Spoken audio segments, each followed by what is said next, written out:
Bienvenidos. Hoy vamos a platicar de lo que es bootstrapping y un poco de educación financiera. Pues un gusto tenerlos por acá. Un poquito sobre mí. Yo soy Mauricio Milán. Soy General Partner de Suma Capital, un fondo de inversión que invierte en empresas de etapa semilla. Y soy el CEO de Illum, quien es una Venture Builder, una Startup Studio, donde nos dedicamos a crear startups desde la ideación hasta que tenga un prototipo. ¿Qué es lo que vamos a ver en esta masterclass? Como bien mencioné, vamos a empezar con lo que es bootstrapping en el ecosistema emprendedor, las estrategias de cómo usarla, las ventajas y las desventajas, y cuáles son las mejores prácticas para un bootstrapping.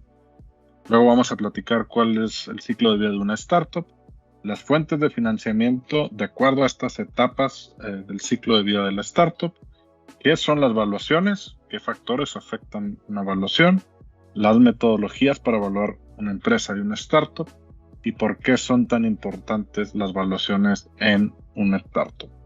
Y por último, pues un poquito de estados financieros, que pues esto ya será algo que ven más seguido en diferentes clases o en el día a día. Vamos a empezar con lo que es bootstrapping.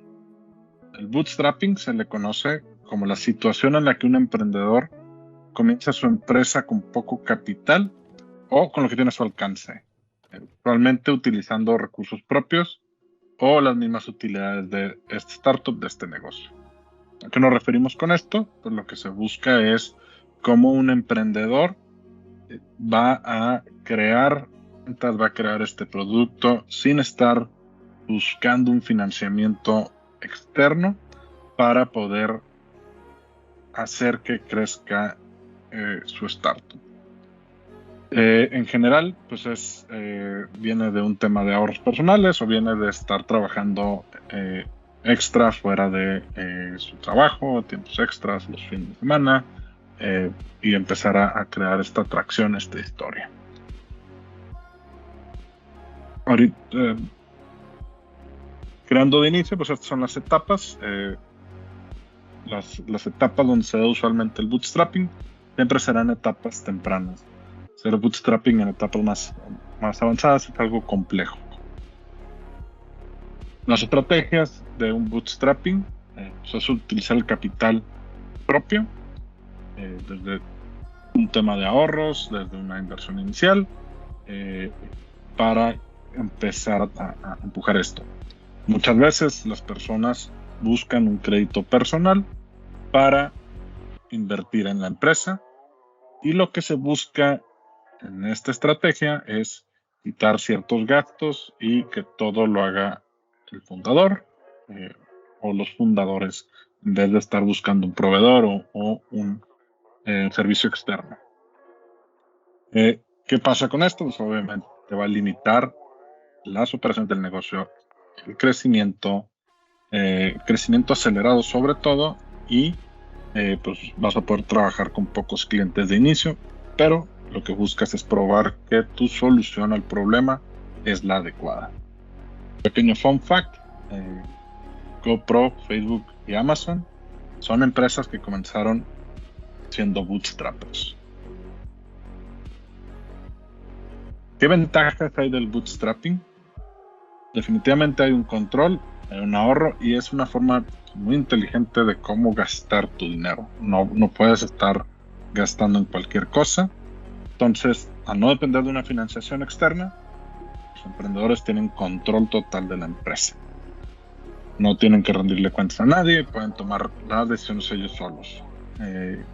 Pero pues también hay que tener un control excesivo, con mucho detalle en los costos, y pues eso va a consumir tiempo, porque tienes que tener mucho cuidado en dónde vas a gastar los pesos que tienes.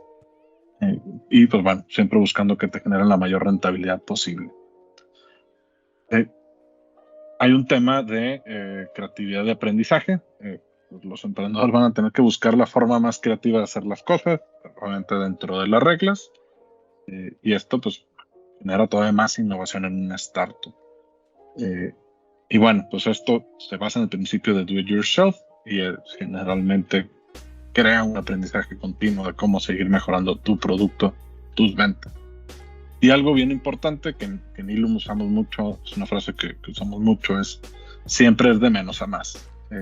Vas a empezar con una inversión baja y tienes que crear el mayor apalancamiento, la mayor rentabilidad posible con este poquito para que después venga una inversión adicional y sigas creando pues estos beneficios económicos mayores cada vez que hay una inversión. Entonces, esto sirve mucho para el storytelling, para contar historias que eventualmente les estarás contando a tus posibles inversionistas, a tus posibles clientes. ¿Qué desventajas tiene? También hay desventajas. Bueno, hay mucho riesgo, hay recursos limitados y hay un crecimiento más lento. Entonces, el emprendedor va a asumir casi todo el riesgo financiero del negocio, si no es que todo, ya que no va a contar con inversionistas externos. Sí va a pasar un tema donde pues será entre diferentes cofundadores. Y pues bueno, si hay pérdidas, pues tendrán que asumir los emprendedores. Al ser poca inversión, esto limita el crecimiento. Depende de las ventas que vaya a tener el startup para poder reinvertirlas y poder seguir teniendo un crecimiento. Y esto hace que sea un crecimiento más orgánico y no tan exponencial. Este tema del bootstrapping, como había mencionado, sirve para crear una historia, para crear... este tema del bootstrapping sirve para crear una historia y para que se pueda definir si la solución al problema es la correcta. Y bueno, la parte también importante es esta capacidad limitada para enfrentar imprevistos y pues habrá muchas oportunidades que por falta de recursos no vayan a poder tomar. Y una parte importante pues habrá competidores que tengan mayores recursos y si no hay una ventaja competitiva pues podrán tener un crecimiento mayor al que está haciendo el bootstrap. Otra desventaja pues es un sobreesfuerzo, un tema de margen financiero y problemas de marca. Es un sobreesfuerzo, los fundadores son los que están metiéndole todo el tiempo y eso implica que puede llegar a haber un burnout o que puedan cansarse o pues, que se fatiguen de estar en esta forma de trabajar. Y bueno, el margen financiero muchas veces es limitado. ¿Por qué? Porque le estás invirtiendo todo tu capital y lo que estás creando es estas ventas para que se siga reinvirtiendo. Y bueno, pues esto también puede muchas veces crear que los clientes vean o que tengan un efecto negativo sobre la imagen de la marca. Como bien mencionaba, pues hay un tema de competitividad, barreras de entrada y de diferenciación. Si no tenemos una buena barrera de entrada, si tenemos mucha competencia, los competidores podrán replicar mucho más rápido que nosotros el producto o servicio. Entonces, pues esto es una de las desventajas.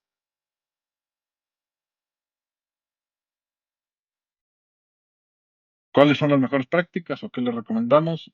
Lo más importante del bootstrapping es generar tracción y venta rápido para desarrollar este storytelling que les comentaba, para que puedan llegar a levantar capital y puedan ahora sí llegar a un crecimiento exponencial. Lo ideal es tratar este método como algo temporal. En etapas tempranas, solo para crear esta atracción y ventas y que ya puedan acceder a este capital, a estas inversiones, que les va a ayudar a, otra vez, crecer exponencialmente. Tiene que sí o sí hacer sentido para la empresa. Muchas veces que el bootstrapping no hace sentido para la empresa, para la startup. Entonces, muchas ideas requieren inversión de capital grande. Y hay otras que no. Entonces, te ha sentido bien. Si no, pues habrá que contar esa historia para levantar capital antes del tiempo. Definitivamente, y esto con o sin el bootstrapping, hay que tener un buen plan de negocio. Más con el bootstrapping porque se tiene que tener muy, muy claro cuáles son los objetivos antes de empezar a levantar capital. Entonces tiene que haber una claridad importante en los números que se buscan. Y bueno, el principal riesgo, aparte de no llegar a los números esperados, es que se quiera retirar capital. A la hora que se empieza con esto, entonces es importante considerar que va a ser un tema de reinversión. Entonces, sí es un riesgo importante que estén esperando durante el bootstrapping quitar parte del recurso de la empresa. Bueno, pasamos a lo que es el ciclo de vida de una startup. El ciclo de vida de una startup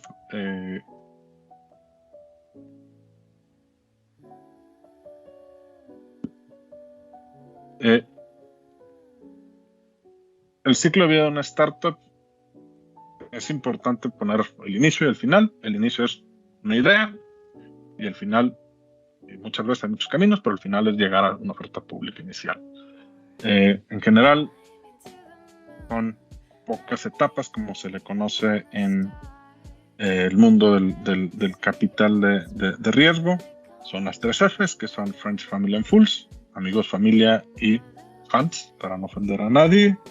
La etapa de semilla, que se puede dividir en 3: pre-semilla, semilla y post-semilla. Entramos a las series de capital A, B, C y D y la oferta pública.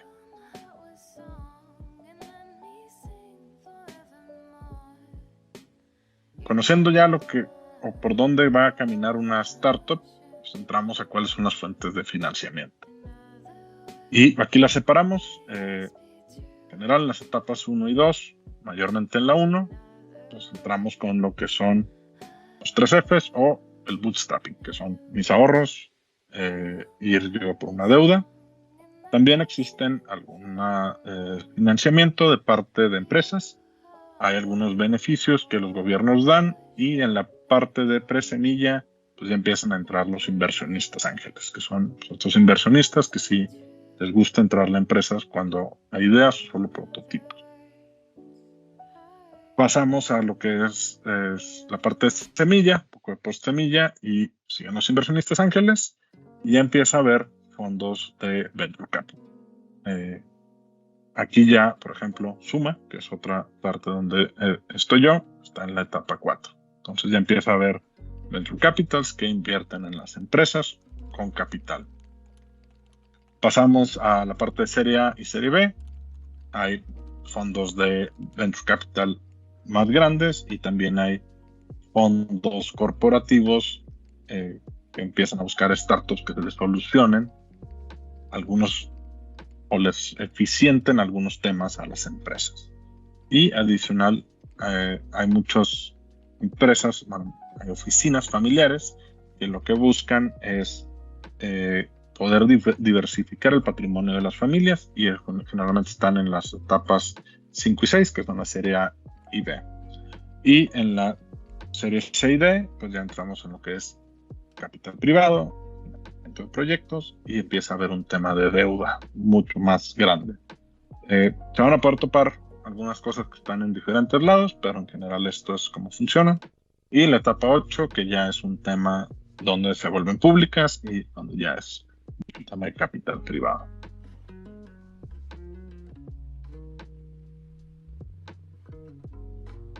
Pasamos a la parte de evaluaciones.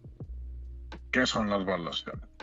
La evaluación es poder generarle o determinarle un valor actual lo proyectado a una empresa o una unidad de negocio.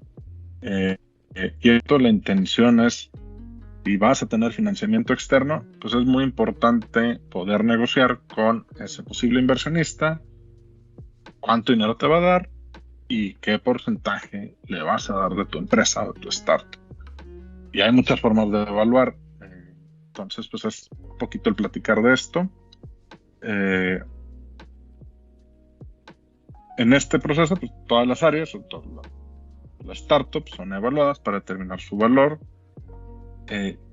pero lo más importante es el valor que alguien está dispuesto a pagar para estar dentro de esta startup, dentro de esta empresa. El gran tema que tiene una startup realmente no tiene una atracción, y pues es un tema de muchas estimaciones, de buscar metodologías que no hay mucha gente que está acostumbrado o le gustan para crear una estimación que se aproxime a la realidad. Que vamos a platicar un poquito de las que son más comunes en la empresa y de las que son más comunes para una startup. ¿Qué es lo que impacta una evaluación? Hay muchos factores. Desde el lado positivo, hay tracción, hay ventas, hay un tema de reputación de los founders. Pues ya los founders tuvieron una salida exitosa anteriormente, tienen mucho historial en la industria en la que están, pues tienen ya este tema de reputación. Existe un prototipo que a los usuarios les gusta, que hay una expectativa de poder crear este producto para que lo puedan comprar. Ya hay un tema de ingresos, el modelo de monetización le gusta a la gente. El tema de oferta-demanda, hay mucha demanda, hay poca oferta, o no hay nadie que haga esa oferta y está solucionando de una forma muy atractiva la demanda que actualmente no está siendo eficiente. Los canales de distribución está siendo mucho más fácil o estás buscando facilitarle al usuario que le llegue el producto. El ejemplo más típico de esto es Amazon. Realmente lo que innovó fue en un canal de distribución, llegarle que la biblioteca o los libros le llegaran en automático a la persona a su casa. Es donde innovó y pues qué tan popular es la industria. Hoy en día en México lo que es más popular es fintech. Quizás dentro de 5 años sea algo completamente distinto. O pues, ahorita empieza a ver y escucharse mucho el tema de inteligencia artificial. Factores negativos, pues la industria es de bajo rendimiento. Pues estamos entrando a un tema de rentas, de rentas de casa. La verdad es que no vas a obtener mucho rendimiento. No va a ser muy atractivo para muchos inversionistas. Los márgenes son bajos, ya hay mucha competencia, vas a competir por precio, es un factor que va a impactar tu valuación. Es un equipo directivo inadecuado, estás en fintech y tienes dentro de tu equipo directivo a un biotecnólogo que nunca está en finanzas, entonces realmente eso te va a impactar. O realmente el producto no le está gustando a los usuarios o a los inversionistas, va a seguir impactando. Y un tema que es bien importante es un tema de time, es un tema de planeación, que la startup traiga una desesperación por obtener dinero. Y eso implica que no planeó su flujo y está desesperado por tener dinero y eso le va a mandar señales a los inversionistas de no tuvo planeación, no se está vendiendo su producto, trae gastos muy altos y eso le va a impactar negativamente a la evaluación. Muy seguramente te puedan dar dinero, pero van a querer un porcentaje más alto de la startup. Bueno, los métodos. Cuando es una empresa consolidada, pues es un tema de capitalización de mercado, se multiplica el valor de la acción por el número de las acciones en circulación. Es un tema de empresas públicas, de la bolsa de valores, entonces es algo que es muy común que quiero comprar una acción de Amazon y pues yo sé cuánto vale y estas acciones, no multiplico los números de acciones que hay por lo que vale en el mercado. Una segunda forma de evaluar empresas grandes es un multiplicador de ventas. Entonces se conoce el histórico de ventas que tienen las empresas y sobre este se le aplica un factor multiplicador que cada industria maneja el suyo. Entonces, si Cementos de Chihuahua quisiera vender, le aplican un multiplicador de venta. Vende 100 millones de pesos, entonces se le multiplica por 3. El número 3 es muy similar al multiplicador de ventas, pero se hace sobre las utilidades, ya sea una utilidad neta, una utilidad antes de impuestos, o sobre el EBITDA, que es utilidad desde intereses, impuestos, depreciaciones y amortizaciones, y del mismo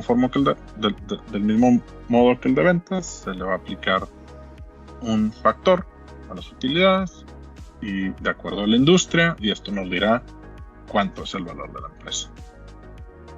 Nos vamos al descuento de flujos de efectivo. Pues aquí realmente lo que vas a hacer es agarras un año, 12 meses de una empresa, las vas a proyectar, vas a decir, oye, si en el 2023 esto fue lo que vendió y lo que ganó, ¿qué va a pasar en el 2024, 2025, 2026, 2027, 2028, etcétera? Y con una tasa te los traes al valor del día de hoy. Entonces, de este modo, calculas cuánto vale una empresa. Esta es una de las más comunes, o de las que se van a usar tanto en empresas como en startups. Valor en libros, básicamente es ver cuánto se ha aportado de capital y eso es lo que vale la empresa. Hoy, por último, un valor de liquidación, cuando una empresa ya no va a seguir operando, a cuánto se venderían sus activos y pagando todos sus pasivos, eso es lo que vale una empresa. Ahora vamos a pasar a una startup. En las startups, el First Chicago Method realmente va a usar dos enfoques, los va a juntar. Es un tema de descuentos de flujo efectivo, que ya lo vimos, y el tema del enfoque de mercado, cuánto está diciendo el mercado que debiera de valer, y se crean escenarios. Entonces, el mejor, el normal y el peor. En el tema del enfoque de mercado es cuánto dice el mercado que vale, pero se compara con otras startups. Entonces vas a comparar Twitter y Facebook, vas a comparar en startups que puedan tener estos crecimientos similares. Si vas a crear una empresa que esté en tema de transporte de personas, pues vas a buscar algo que sea como Rappi, como Didi, como Uber, de acuerdo a cómo crecieron ellos. Entonces, pues esto simplifica mucho y reduce mucho el tema financiero, el tema matemático, para poder crear un valor. El tema de enfoque de costos, ¿cuánto costaría recrear este startup desde cero? En el punto en el que está, ¿cuánto costaría con el valor intangible, que son los founders, con todo este know-how que le han metido, cómo llegarían otra vez a este punto y cuánto costaría? El tema de usar un enfoque de costos, pues va a muy seguramente resultar en una subvaluación, es decir, van a decir que vale menos de lo que realmente vale. Pero esto suele usarse cuando no hay tracción o no hay ganancia. El 4 es un enfoque de ingresos. Un enfoque de ingresos es cuánto está vendiendo, vamos a proyectar estos flujos y vamos a descontar para evaluar el rendimiento de este startup. Esto con puro tema de ingresos. Y por el número 5, que ya vimos, es un descuento de flujos de efectivo.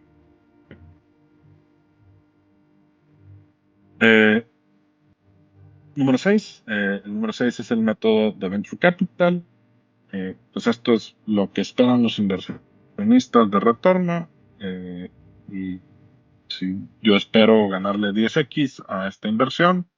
Y espero que en 5 años valga 100 millones de pesos. Pues voy a esperar que hoy en día valga 10 millones de pesos. Esto usualmente es muy agresiva y lo usan los inversionistas. Desde el lado emprendedor, no es común que la aceptes, a menos que ya estés en un tema más de desesperación. Pero bueno, pues es un poquito ahí la parte a negociar, ¿no? El método Vercus, de Dave Vercus, que es un ángel inversionista, considera más bien elementos, no tanto temas financieros, Eh, Tiene ahí diferentes elementos como qué tan sólida es la idea, si hay un prototipo, si el equipo es lo suficientemente fuerte para manejar riesgos, si tiene relaciones estratégicas y el potencial de que este producto establecido vaya a tener ventas. Y de acuerdo a eso define un valor del startup en el momento en que está.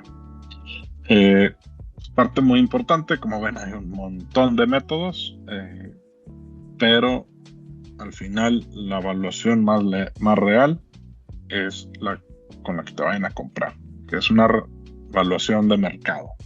Entonces, tienes que tener tú una evaluación como emprendedor y poder decir, de acuerdo a este método, mi startup vale esto, pero pues tiene que estar muy cercano a esta última, que pues es la que vas a negociar, y que estén cómodos los inversionistas de una evaluación que tú estás proponiendo, ¿no? También pues que puedas defenderlo con datos. Por eso, pues vuelvo a repetir el tema storytelling, de poder decir, oye, si tengo tracción, a los usuarios les gusta y pues mi evaluación es correcta porque tiene ese potencial de crecimiento. Pues bueno, este es el tema de evaluación y pues bueno, ya como venía mencionando, pues es una forma en cómo vas a negociar, qué porcentaje le vas a dar a los inversionistas por el dinero que tú necesitas para crecer. Y lo más importante es que estén de acuerdo estas dos partes y que puedas crear una evaluación que proyecte o estime una realidad lo más cercana posible a lo que esperas que vaya a suceder en un futuro. Se sabe que no tienes una bolita mágica para saber qué va a pasar en el futuro, pero pues que sí cuente una historia de acuerdo a tu trayectoria pasada. Lo ideal es trabajar con diferentes metodologías para que tanto el emprendedor como el inversionista tenga la claridad de que pues sí es un valor realista y que es una estimación dentro de un rango. Y bueno, pues definitivamente hay diferentes evaluaciones que se van a usar en diferentes etapas, y de acuerdo a la etapa pues se irán profesionalizando o se irán siendo más financieras las evaluaciones. Un ejemplo muy sencillo, pues una startup está buscando una inversión semilla a cambio de un 10% por $100,000. Entonces, lo que nos está diciendo es que la evaluación del startup vale, la evaluación del startup es de $1,000,000. ¿Por qué? Porque si el 10% son $100,000, 100% es $1,000,000. Entonces, si realmente esta evaluación que tú estás estimando con ventas, costos, proyecciones de ventas, con tu tracción, la puedes defender o le puedes dar una razón de ser, los inversionistas van a estar cómodos con esta propuesta. Bueno, por último, pasamos nada más muy brevemente a lo que son los estados financieros. Muy rápido explicar qué son y qué utilidad tienen. Hay tres estados financieros importantes: el balance general, que refleja la salud financiera del startup o de la empresa en un punto específico. Va a detallar los activos, que son como el efectivo, los cuentas por cobrar, el inventario, etcétera. Los pasivos, que son las deudas, y el capital contable, que es cuánto se le ha invertido a la empresa. Básicamente es una foto de cómo está la empresa en algún punto en el tiempo. El estado de resultados refleja los ingresos y los gastos de la startup durante un periodo. En las fases tempranas, pues obviamente se espera que no haya ingresos importantes, pero sí, muy seguramente habrá gastos con mercadotecnia, con desarrollo, con operaciones, etc. Aquí es importante recalcar que no son entradas y salidas de dinero, sino son temas de facturas. Cuánto le factura al cliente, aunque no me pague, o cuánto me facturó algún proveedor, aunque ahorita a lo mejor todavía no lo puedo pagar y lo voy a pagar dentro de algunos meses o dentro de algunos días. Entonces, pues esto es así como que la película de la salud financiera de una empresa.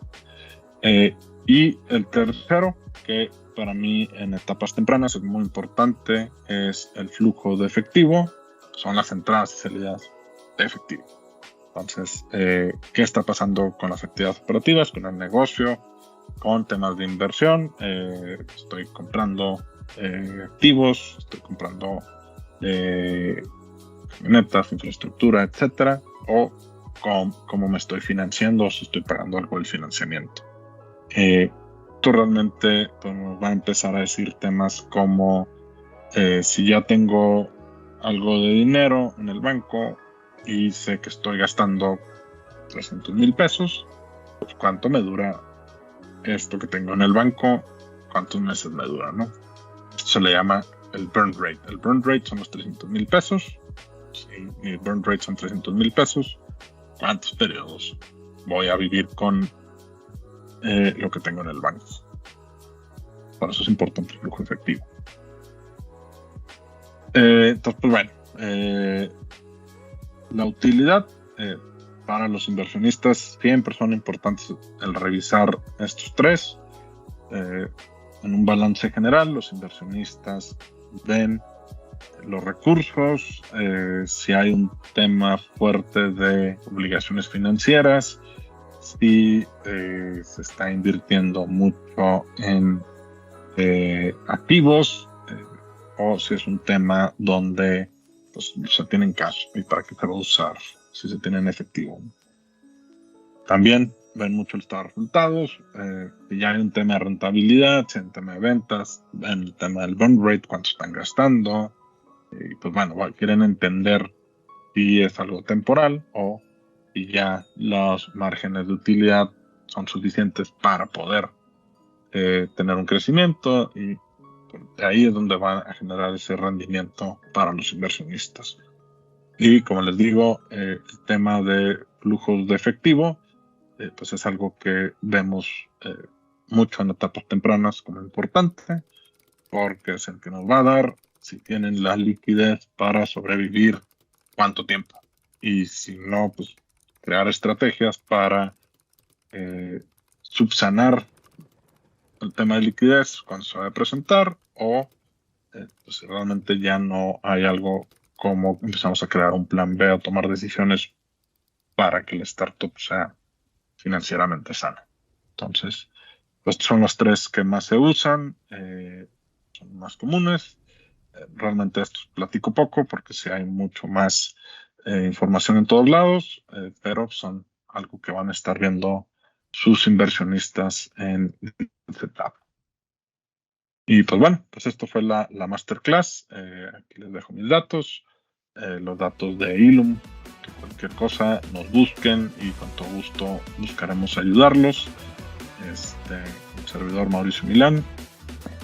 Espero les haya gustado esta pequeña clase y estamos a la orden. Si te ha gustado esta masterclass, te animamos a ver nuestras otras sesiones. Esperemos que hayas encontrado inspiración y conocimiento súper valioso para tus ideas innovadoras. Ahora, si eres una mente creativa con una idea revolucionaria en el mundo de la ciencia y tecnología, te invitamos a conocer nuestro programa de preincubación para que la puedas llevar al siguiente nivel.